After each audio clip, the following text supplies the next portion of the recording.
Every single Sonic game within the last 10 years has been held back in some way, and this way has affected the creative process of all of these Sonic games, and some of them even directly influenced what kind of game that it was going to be. This is something that I would consider a huge hurdle for Sonic Team and Sega for developing Sonic games during this period and even up until now. But what if I told you going forward that thing may no longer be an issue anymore and Sonic games may be able to reach their full potential in some areas? Some of you may already be catching on to what I'm about to say. The thing that has been holding Sonic games back in a lot of areas is Nintendo. Now, a lot of you may already be aware of that, but for those of you who aren't aware, let me explain. So as we know, after Sega stopped their console business after the Dreamcast, Sonic Adventure got a port, as well as Sonic Adventure 2 got a port to GameCube, and then we also got the advanced games on Game Boy.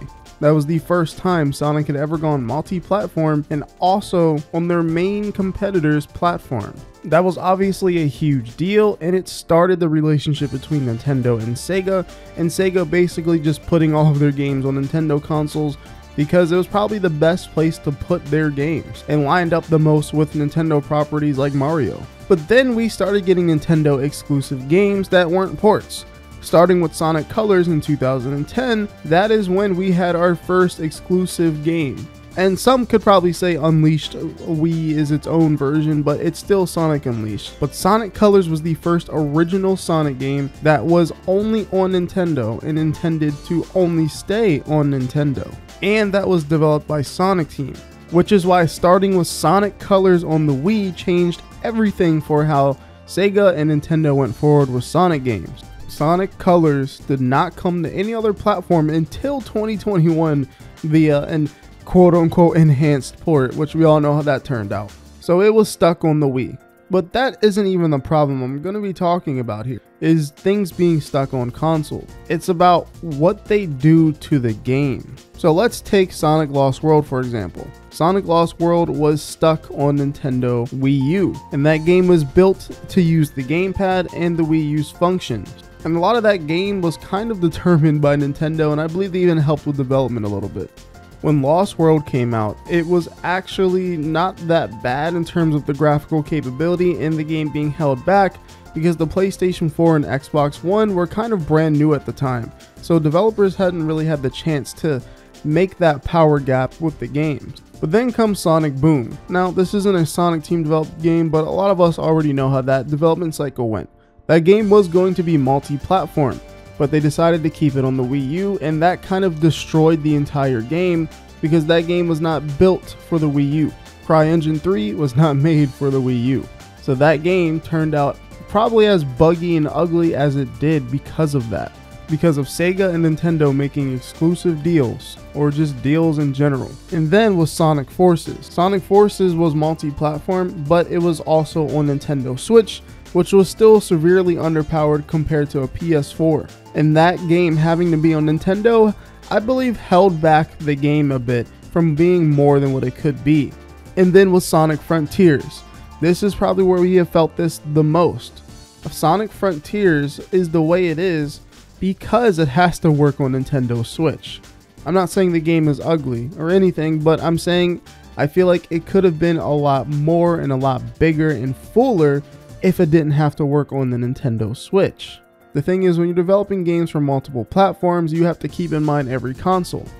And when you have a console like a Switch, which is severely underpowered than everything else, and this is even a generation where the PS5 exists, so there's going to be PS5 versions of Sonic Frontiers. So I feel like things like pop-in and just all of the weird jankiness that Frontiers has is because they feel limited by the Switch, and they probably honestly just weren't talented enough to make all of the game versions feel all entirely smooth and like it's not being held back. A lot of other game companies also deal with this issue, which is why a lot of companies don't actually make Switch versions on release.